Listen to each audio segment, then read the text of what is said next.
আল্লাহ পাক রব্বুল আলামিন যদি কেউ এই 5 প্রকার গুনাহ থেকে পরিপূর্ণভাবে বেঁচে থাকতে পারে তাহলে তাকে সমস্ত প্রকার গুনাহ থেকে বেঁচে থাকার তৌফিক দান করবেন।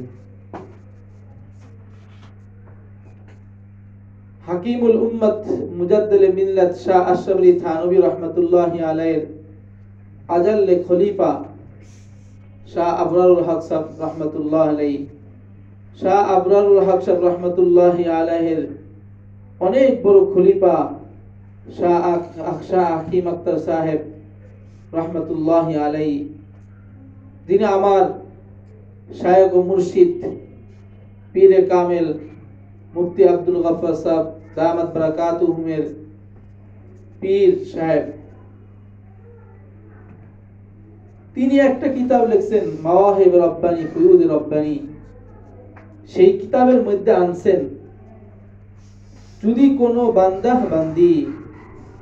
বান্দাদের সাথে সম্পর্ক বেশি বান্দীদের থেকে, যদি এরা এই 5 প্রকার গুনাহ থেকে নিজেদেরকে বিরত রাখতে পারে তাহলে পৃথিবীতে যত প্রকার গুনাহ আছে সমস্ত গুনাহ থেকে আল্লাহ তাকে বিরত থাকার তৌফিক দান করবেন। 1 নম্বর হলো কোরআন শরীফ তিলাওয়াত করা। এই অশুদ্ধ কোরআন শরীফ তিলাওয়াত করার গুনাহ থেকে বিরত থাকতে হবে। কেন? কোরআন শরীফ শুদ্ধ করে পড়া এটা ফরজ। কোরআন এমন এক গ্রন্থ যেই গ্রন্থের অক্ষরের মধ্যে তারতম্য হইলে, জের জবরের মধ্যে হরকতের মধ্যে তারতম্য হলে অর্থ পরিবর্তন হয়ে যায়।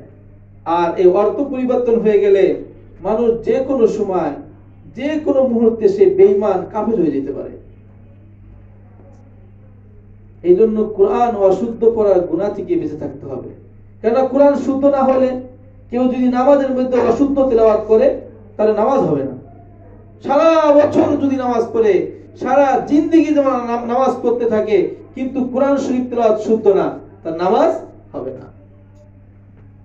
1 নম্বর হলো কোরআন অশুদ্ধ পড়ার গুনাহ থেকে বিরত থাকতে হবে। 2 নম্বর হলো কুদৃষ্টি থেকে বেঁচে থাকতে হবে। কি থেকে? কুদৃষ্টি থেকে। অর্থাৎ চোখ দ্বারা আল্লাহ এবং তার রাসূল যে সমস্ত জিনিসকে দেখতে নিষেধ করেছে, বারণ করেছে, সেই সমস্ত জিনিস দেখা থেকে এই চোখকে বিরত রাখতে হবে। বেগানা নারী 14 জন তাদের সাথে দেখা দেওয়া জায়েজ, এরা ছাড়া অন্য কোন নারীদের দিকে দৃষ্টিপাত করা এটা হারাম, এটাই কুদৃষ্টি। হারাম কোন বস্তু দেখা, কোন ফিল্ম দেখা যেগুলো না জায়েজ, এরকম কোন ছবি দেখা, এটা কুদৃষ্টি। আল্লাহ পাক রব্বুল আলামিন 18 নম্বর পারার 12 নম্বর পৃষ্ঠা সূরা নূরের 30 নম্বর আয়াত 31 নম্বর আয়াতের আংশিকের মধ্যে বলেছেন, হে নবী আপনি মুমিন পুরুষদেরকে বলে দিন, কুল্লিল মুমিনিনা ইয়াগুদ্দু মিন আবসারিহিম, তারা যেন তাদের দৃষ্টিকে সংরক্ষণ রাখে, বেগানা নারীদের থেকে, হারাম কোন বস্তু দেখা থেকে তার দৃষ্টিকে অবনত রাখে। ওয়া ইয়াহফাযু ফুরুজাহুম, তারা যেন তাদের লজ্জাস্থানকে হিফাজত করে, সংরক্ষণ করে। কেন? যালিকা আযকা লাহুম, এটা তাদের জন্য অধিক পুত পবিত্র, তাদেরকে পুত পবিত্র রাখবে সমস্ত প্রকার গুনাহ থেকে। ইন্নাল্লাহা খাবীরুম বিমা ইয়াসনাউন, তারা যা করে, যে সমস্ত কর্ম করে, সমস্ত কর্মই কে জানেন? আল্লাহ ভালো জানেন, খবর রাখেন। এর পরের অংশের মধ্যে বলেন, ওয়া কুল্লিল মুমিনাতি ইয়াগদুদুনা মিন আবসারিহিন্না ওয়া ইয়াহফাযনা ফুরুজাহুন্না। আহা, এই আয়াতের মধ্যে আল্লাহ পাক রব্বুল আলামিন বলতেছেন আপনি মুমিন নারীদেরকে বলে দিন, নারীদেরকে বলে দিন তারা যেন তাদের দৃষ্টিকে অবনত রাখে, যে সমস্ত পুরুষদের সাথে তাদের বিবাহ হারাম সেই সমস্ত পুরুষদের সাথে তারা দেখা করতে পারবে, যাদের সাথে তাদের বিবাহ বৈধ এরকম কোন পুরুষের সাথে তার জন্য দেখা করা জায়েজ নাই। কি নাই? জায়েজ নাই। দেখা করতে পারবে না। যাদের সাথে দেখা করা বৈধ এদের সাথে দেখা করতে পারবে,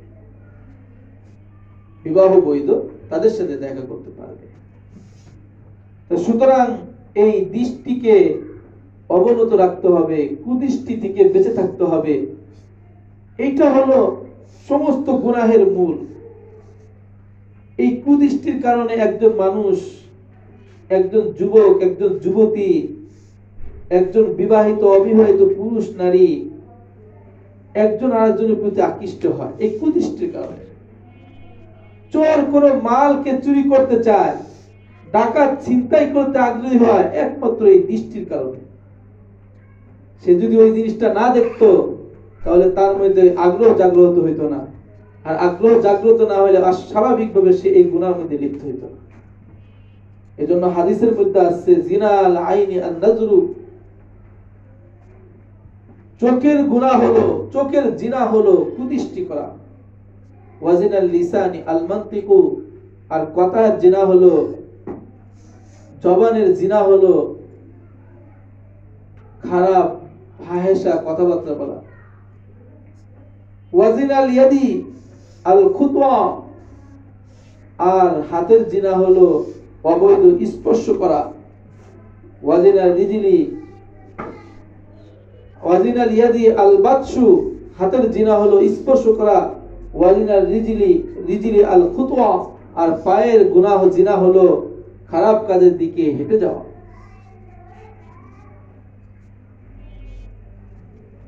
এই জন্য আমরা সব সময় এই চোখকে হিফাজত করব। 2 নম্বর বিষয় হলো কুদৃষ্টি থেকে বেঁচে থাকা। হযরত আলী রাদিয়াল্লাহু তাআলা আনহু বর্ণনা করেন, যদি কুদৃষ্টি হয়ে যায় তা আল্লাহ রাসূল আমাদেরকে কি শিক্ষা দিয়েছেন? মিশকাত শরীফের মধ্যে আছে, আলী রাদিয়াল্লাহু তাআলা আনহু বর্ণনা করেন, আন-নাযরুল ফুজাতু ফাআমারানি ইন সারাফা বাসারি, যদি কুদৃষ্টি হয়ে যায়, কোন বেগানা নারীদের দিকে হঠাৎ দৃষ্টি পড়ে যায়, তখন আল্লাহ রাসূল আমাদেরকে বলছেন তোমরা সাথে সাথে দৃষ্টিকে অবনত করো, দৃষ্টিকে ফিরিয়ে নাও। 3 নম্বর হলো দাড়ি ছাটা বা চাচার গুনাহ থেকে বেঁচে থাকা। দাড়ি ছাটা বা দাড়ি চাচা উভয়টি কবিরা গুনাহ। কয়েক প্রকার লোক আছে যাদের 24 ঘন্টা গুনাহ হইতে থাকে। এদের মধ্যে একটা হলো যারা কি করে, দাড়ি ছাটে বা দাড়ি চাচে। দাড়ি চাচা থাকলে সে হজ করতে থাকলেও গুনাহ হইতে থাকে, নামাজ পড়তে থাকলেও গুনাহ হইতে থাকে। আর যাদের প্রতি পিতামাতা অসন্তুষ্ট থাকে, পিতামাতার বদদুয়া থাকে, এদেরও সব সময় তাদের আমলনামায় গুনাহ হইতে থাকে। দাড়ি এক মুষ্টির নিচে ছাটা যাবে না, আর দাড়ি চাচাও যাবে না।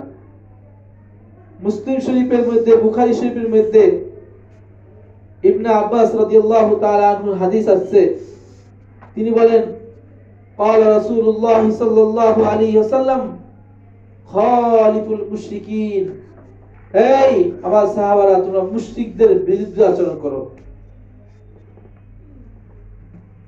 ওয়াহফুশ শাওয়ারিব, তোমরা মোষকে কেটে ছেটে ছোট করে রাখো। ওয়াফুল লুহা, আর দাড়িকে লম্বা করতে থাকো। দাড়িকে কি করতে থাকো? লম্বা করতে থাকো। কেন? ইহুদি খ্রিস্টানরা তারা তাদের মোষকে লম্বা করে, বড় করে, আর দাড়িকে ছোট করে চাচে। তাদের বিরুদ্ধে আচরণ করতে বলছে। আর রাসূল যেটা আদেশ করছে সেটার উপর পালন করা ওয়াজিব। সেটার অনুযায়ী নিজেদেরকে সেই অনুযায়ী আমল করা কি ওয়াজিব। আর ওয়াজিব তরক করা এটা কবিরা গুনাহ। সুতরাং যারা দাড়ি চাচবে অথবা ছেটে রাখবে তারা 24 ঘন্টা কবিরা গুনাহের মধ্যে লিপ্ত থাকবে, নাউযুবিল্লাহ। 4 নম্বর প্রকার হলো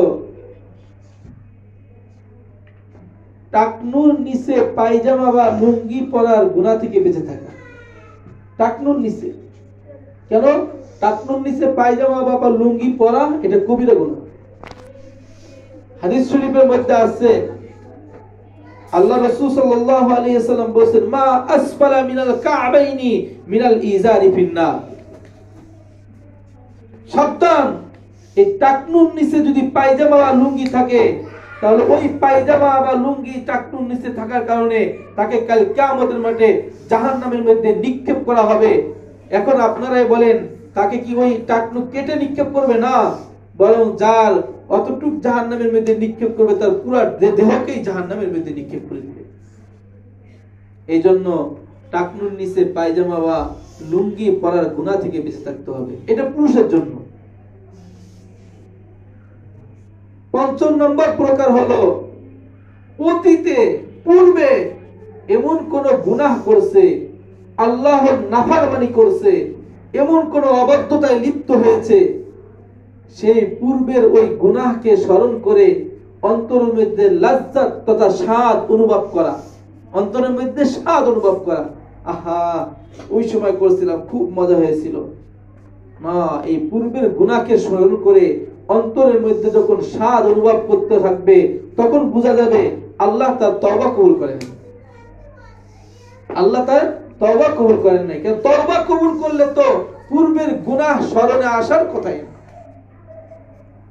এই জন্য যদি এই 5 প্রকার গুনাহ থেকে কেউ বেঁচে থাকতে পারে, আল্লাহ তাকে সমস্ত গুনাহ থেকে বেঁচে থাকার তৌফিক দান করবে।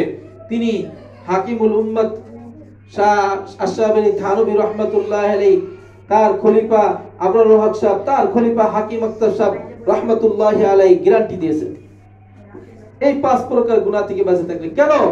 যেই ব্যক্তির মুখে দাঁড়িয়ে আছে, যেই ব্যক্তি কোরআন শরীফ বিশুদ্ধভাবে পড়তে পারে, যেই ব্যক্তি কুদৃষ্টির গুনাহ থেকে বেঁচে থাকে, চোখের গুনাহ থেকে বেঁচে থাকে, যেই ব্যক্তি পায়জামা বা টাকনুর নিচে পায়জামা বা লুঙ্গি পরিধান করে না, যেই ব্যক্তি পূর্বের কোন গুনাহকে স্মরণ করে না, এই ব্যক্তির দ্বারা আল্লাহর নাফরমানি হতে পারে না, আল্লাহর নাফরমানি হতে পারে না। আর যার থেকে আল্লাহর নাফরমানি হবে না, সেই তো যুগ শ্রেষ্ঠ আল্লাহর আবেদ, আল্লাহর ওলি হয়ে যাবে। এই জন্য খাস ভাবে দোয়া করি, আল্লাহ পাক রব্বুল আলামিন যেন আমাদের সকলকে এই 5 প্রকার গুনাহ থেকে বিরত থেকে, বেঁচে থেকে, সমস্ত প্রকার গুনাহ থেকে বিরত থেকে থাকা তৌফিক দান করেন, এবং খাঁটি আল্লাহর ওলি হয়ে এই দুনিয়া থেকে কবরে যাওয়ার তৌফিক দান করেন। আমিন। ওয়া আখিরু দাওয়ানা আনিল হামদুলিল্লাহি রাব্বিল আলামিন।